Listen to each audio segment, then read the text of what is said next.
Hello all, I want to share another radio in my collection. It's a Peter Pan radio from 1933. Best I can tell, the chassis of the radio was actually manufactured by Gilfillan. It was another Los Angeles, California radio producer back in the early 30s.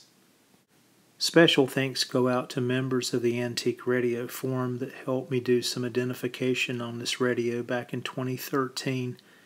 I'll list the links to the information that was shared with me back at that time that I think you'll find very interesting. Here was my first look at the radio as it was unpackaged.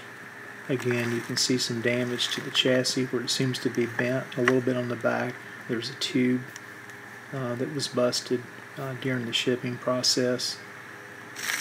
The line cord itself appears to be replaced at some point in time. It's in great shape.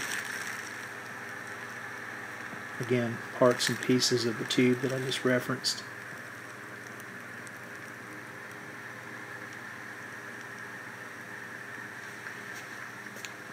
I'll turn the radio around here and just share the front side of the radio.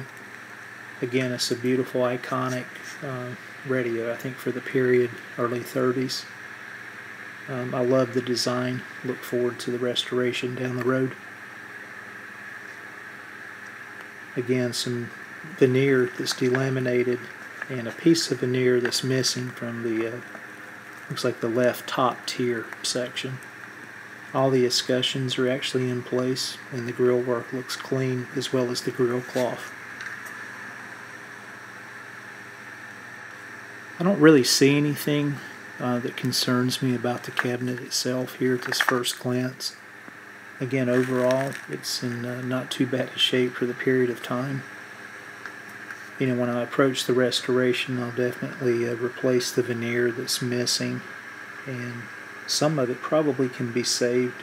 I'll try that first, because I don't want it to look brand new. A radio this age should not look new.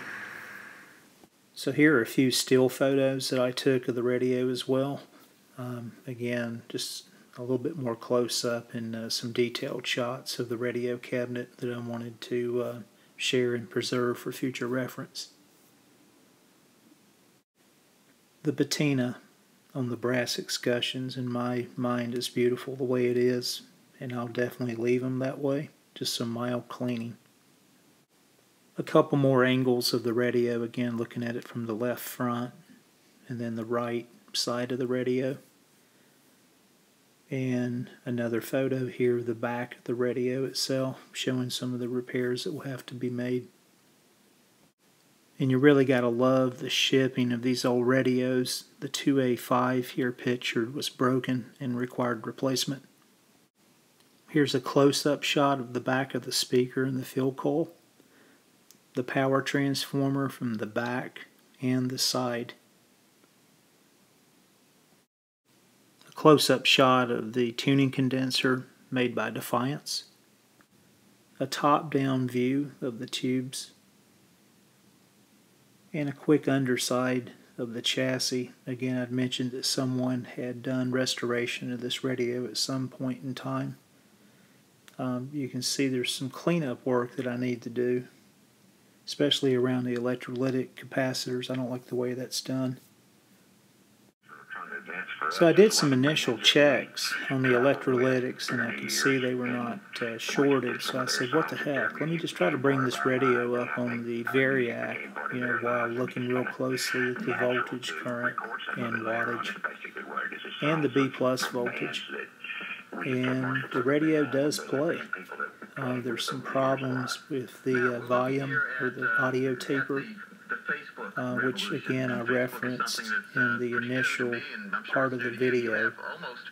Check out the links on Antique Radio Forum. I think you'll find them very, very interesting. A lot of great people chimed in and provided some very, very good insight for these old TRF receivers. Thanks again for stopping by, checking out this Peter Pan radio from 1933, which again appears to be manufactured by the Gilfillan Brothers Radio Works out of Los Angeles, California.